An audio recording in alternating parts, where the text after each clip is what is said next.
예배로 인사합시다. 만나서 반갑습니다. 자, 우리 앞뒤적으로 한번 더 할까요? 복음의 시작은 사랑입니다. 오늘 이 시간에도 귀한 생명의 말씀이 우리의 삶을 인도하는 은혜가 있기를 주님의 이름으로 축복합니다. 이 칼 바르트라는 이 근대 신학의 아주 유명한 교수가 있습니다. 이분이 어느 날 이 시카고 대학에서 이 신학생들을 위해서 특강을 하게 됩니다. 그리고 강의가 마치고 내려왔을 때에 어떤 한 젊은 친구가 아주 집요하게 따라다니면서 이 교수님에게 묻는 거예요. 그것도 그럴 것이 뭐냐면 이 칼 바르트는 신정통주의 신학을 가지고 있지만 그의 신학의 색채는 여전히 이 자유신학에 가까웠기 때문에 그랬습니다. 이 젊은 친구가 그렇게 질문합니다. 교수님, 저는 교수님께서 쓰신 책을 다 읽어보지는 못했지만 여러 권의 책을 사서 읽어보면서 참 많은 감동을 받았습니다. 교수님께서 이 가지고 있는 이 해박한 지식 때문에 굉장히 놀랐습니다. 교수님께서 한평생을 학생을 가르치고 그리고 연구하고 책을 쓰시면서 그 진리의 핵심이 과연 무엇입니까? 그리고 가장 중요한 진리가 무엇인지 저에게 한마디로 좀 말씀해 주시면 참 고맙겠습니다 라고 이야기합니다.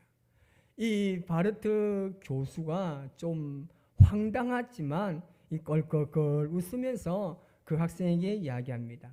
내가 어렸을 때에 교회 학교 다니면서 불렀던 찬송가 한 구절이 있다네. 그러면서 찬송가를 이야기합니다. 예수 사랑하심은 좀 따라하세요. 혼자 하면 이상하잖아요. 시작. 예수 사랑하심. 저 보세요. 잠깐만요. 좀 손뼉도 치면 웃으면서 찬양하세요. 뭐 기분 나쁜 일 있어요. 자, 시작. 예수 사랑하심은 거룩하신 말일세. 우리들은 약하나 예수 권세 많도다. 날 사랑하신 날 사랑하신 날 사랑하신 성경에 써있네. 할렐루야. 이 교수님이 이 찬양을 부르지는 않았지만 이 가사를 막 이야기해 준 거예요. 그러면서 이야기합니다. 이것이 바로 기독교의 진리의 핵심이다. 그리고 이것이 내 인생의 내 삶의 간증이라네라고 이야기합니다. 여러분, 기독교 진리의 핵심은 무엇입니까? 그것은요, 딱 한마디로 말하면 하나님께서 우리를 죽기까지 사랑하신 것입니다. 그래서 기독교는 은혜의 종교이자 사랑의 종교라고 말하는 겁니다. 여러분, 복음 중에 복음은요, 하나님께서 저와 여러분을 사랑하신 거예요.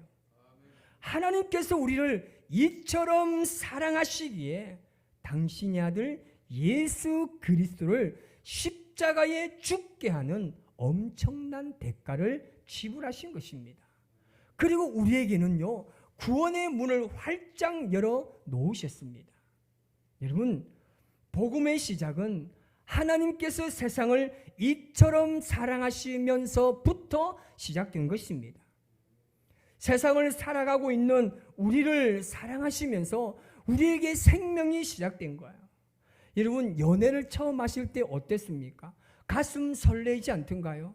그 사람을 생각만 하고 그 사람을 막 떠올리기만 해도 기분이 좋고 왠지 모르게 가슴이 설레지 않던가요? 보고 싶고 그 사람을 위해서는 뭔가를 다 줘도 아깝지 않다는 생각하지 않았나요? 여러분, 인상은 다음과 같습니다. 내가 미쳤지. 그때는 내 영혼이 안에 있는지 밖에 있는지 몰라서 내가 그 선택을 했는데. 여러분, 인상이 아주 오묘합니다. 여러분, 어땠습니까? 그냥 좋았잖아요. 지금은 그렇지 않다 하더라도 반응을 좀 하셔야 됩니다. 여러분, 지금 그때 생각하면 좋지 않나요? 뭐 해봐야 알죠. 저는 참 좋았습니다. 너무 좋은 거예요. 어떤 가정에서 이 부부싸움을 합니다. 그래서 남편이 아내에게 이야기하는 거예요. 내가 당신에게 정말 최선을 다하고 자동차며 집이며 또 필요에 따라서 용돈을 내가 충분하게 줬는데 도대체 불만이 뭐냐고 물어본 거예요.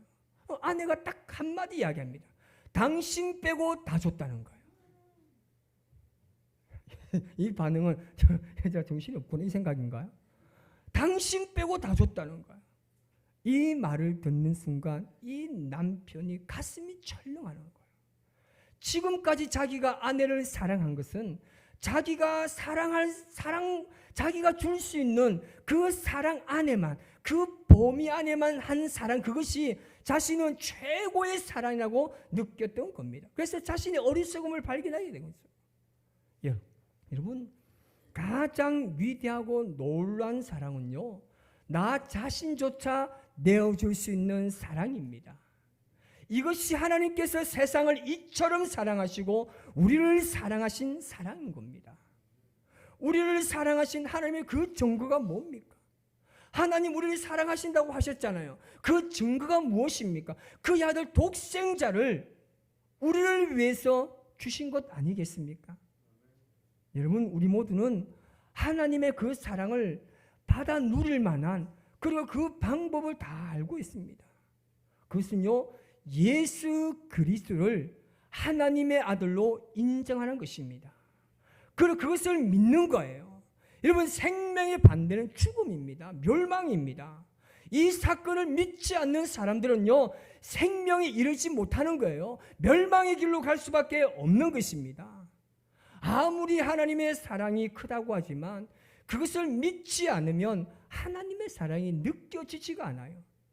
하나님의 그 사랑을 이해하려고 하지만 절대 이해할 수 없는 것입니다. 왜냐하면 하나님께서 우리를 사랑하신 것은 우리의 이해의 경계를 넘어서는 사랑이기 때문에 그렇습니다. 여러분, 이것이 얼마나 불행한 일입니까?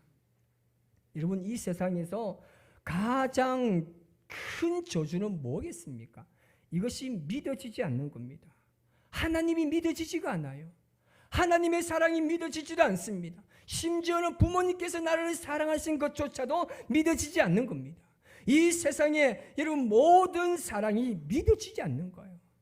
여러분, 이보다 더 큰 저주가 어디 있겠습니까? 여러분, 사랑이라는 것은 내가 수용할 수 있는 범위가 있습니다. 이 사랑의 범위가 넘어가게 되면, 그런 사건이 생기면 내 믿음이 작동하지 않는 거예요. 수용할 수도 없고 절대 동의할 수도 없습니다. 제가 처음에 예수님을 믿었을 때 그런 이야기를 굉장히 많이 들었습니다. 예수님이 내 죄 때문에 죽었다는 거예요. 그것도 33살의 젊은 청년을 죽었다는 거예요. 정말 제가 동의할 수 없었습니다. 여러분, 동의가 되시나요? 여러분, 한번 생각해 보십시오. 아니, 내가 예수님께 뭐 어쨌는데요? 예수님이 우리 집안의 어른인가요? 일명식도 없는 그 예수가 나를 위해 죽었다는데, 여러분, 솔직하게 동의가 하나도 되지 않았습니다. 도저히 믿어지지 않았습니다. 그래서 제가 처음에 교회를 갈 때 이 마음이 뭐냐면요, 염탐이었습니다. 저 교회가 도대체 어떤 것인지. 그런데 정말 제가 교회를 가보니까 아니나 다를까 이 교회가 사이비 집단인 거예요. 가니까 막 박수를 치고 막 울다가 웃다가 뭐 사이코패스인지 모르겠어요. 그런데 막 이렇게 막 벽에 대고도 집에 있는 아버지를 벽대고 찾는 거예요. 아버지. 여러분, 이 어른들은요 막 손 들고 어떻게 합니까? 옹알이 하는 거야. 아다라라라. 이 도대체 제가 이해가 할 수 없는 거예요. 정신이 없었습니다. 내가 이해할 수 있는 그 범위 한계를 지금 넘어선 거예요. 그런데 제가요, 교회에 나가면서 예수님 믿기로 결단하고 거기 녹아진 이유가 뭐냐면요, 바로 이 공동체 생활이기 때문입니다. 여러분 잘 아실지 모르겠지만 이 거제도에서 뱃일 하는 사람들은요, 이 성격이 그렇게 맑지 않습니다. 아주 그냥 좀 그래요. 여러분이 생각하는 그 이상의 성격 가지고 있습니다. 여러분 요즘에 막 문신을 하고 막 조폭 막 이래 하잖아요. 그건 아무것도 아닙니다. 그러면 얼굴에 인상 딱 찡부리면요, 그 자체가 조폭인 거예요. 대화를 해도 그냥 막 싸움인 거예요. 그런데 그런 문화에 살다가 교회를 가보니까 이 교회 사람들이 얼굴이요 밝은 거예요.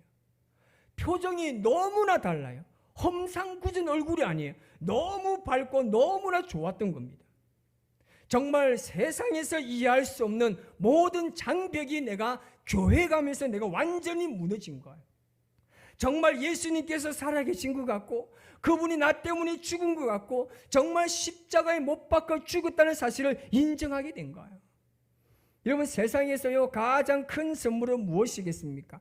하나님께서 자신을 주신 것 아니겠습니까? 이것이 세상에서 가장 큰 선물이에요.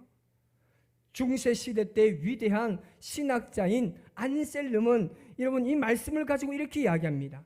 하나님이 사람이 되신 것은 인간이 얼마나 가치 있는 존재인가를 입증하기 위해서라고 이야기합니다.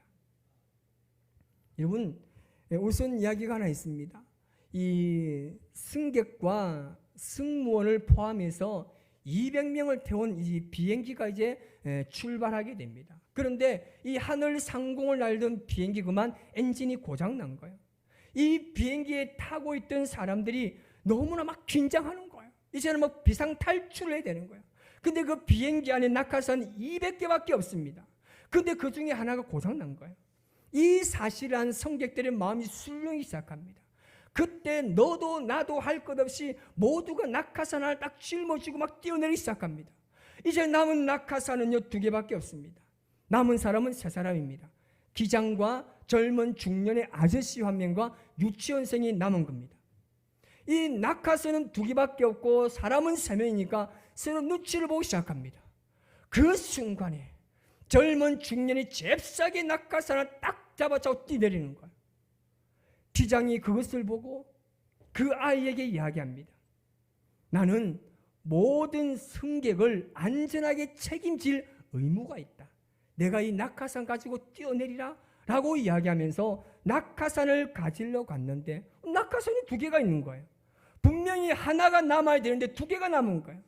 이상하게 생각한 기장이 아이에게 물어보면 도대체 어떤 일이지? 그러니까 아이가 이야기합니다. 아까 그 아저씨가 제 가방 들고 뛰어내렸어요. 막 이러는 거예요. 여러분, 누군가를 사랑하는 진정한 사랑은요, 자신을 그 죽음도 내어놓고 누군가를 살리는 사랑인 것입니다. 여러분, 자기를 사랑하면 누군가를 죽이지만 누군가를 사랑하면 자기의 목숨을 버릴 수 있습니다.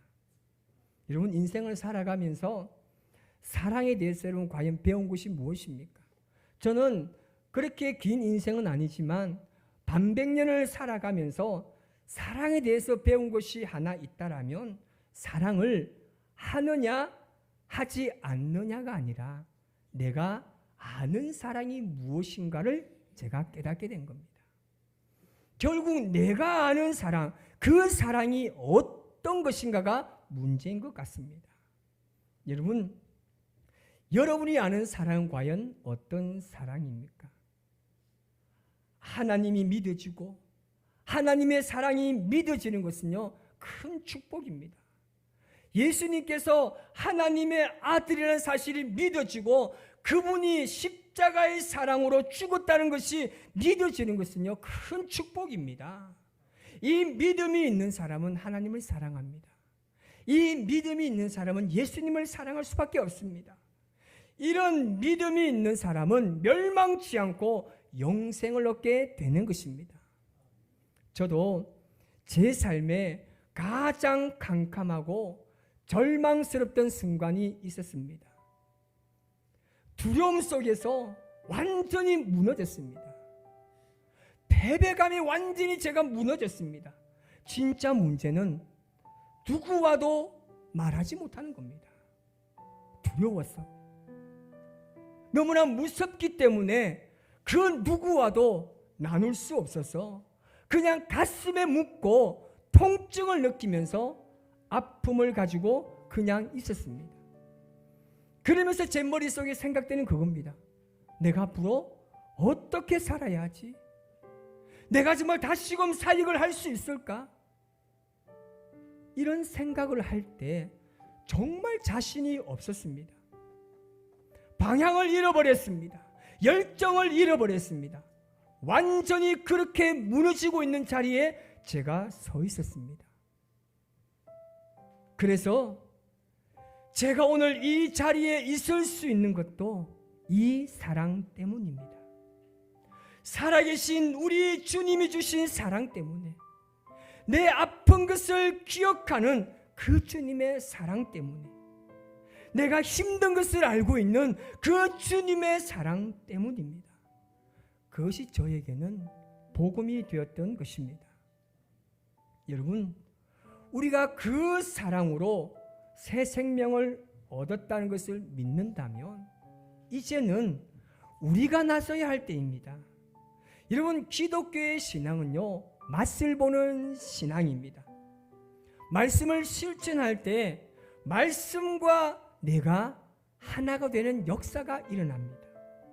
내가 말씀에 순종할 때 말씀이 내 안에 거하는 역사가 일어나는 것입니다. 오늘 우리는 이 생명을 가진 자로서 가진 자의 나눔을 실천하며 살아가야 하는 것입니다. 이 하나님의 생명을 여러분 이제 우리가 세상 사람들에게 공유해야 합니다. 그래서 그들의 영혼에 우리가 하나님의 형상을 새겨야 하는 것입니다. 그 일이 무엇이겠습니까? 그 일이 바로 영혼을 살리는 사역입니다. 그 일이 바로 복음의 시작입니다. 태초에 계신 말씀, 그 말씀이 육신이 되어 우리 가운데 거하는 사건, 그 시작이 바로 사랑으로 시작하는 것입니다. 여러분, 이제 우리가 이 복음을 시작할 때 사랑으로 행하신 그 하나님의 사랑을 본받아서 이제 그 사랑을 받은 우리가 이 세상 사람들에게 그 사랑을 공유하며 나누며 살아야 할 때입니다. 언제까지 내 가슴에만 가지고 계시겠습니까? 이제 여러분, 우리 속에 부담감이 있을 수 있지만 거룩한 부담감을 가지고 그 예수님의 십자가의 사랑을 기억하며 세상의 수많은 사람들에게 그 예수님의 사랑을 전해야 할 때입니다. 오늘 시간 우리가 이 찬양으로 주님 앞에 고백하며 나아가실 때 정말 그 하나님의 사랑을 믿고 그 사랑을 고백하며 살아가시기를 주님의 이름으로 축복합니다. 이 시간 찬양하며 주님 앞에 나아갑시다.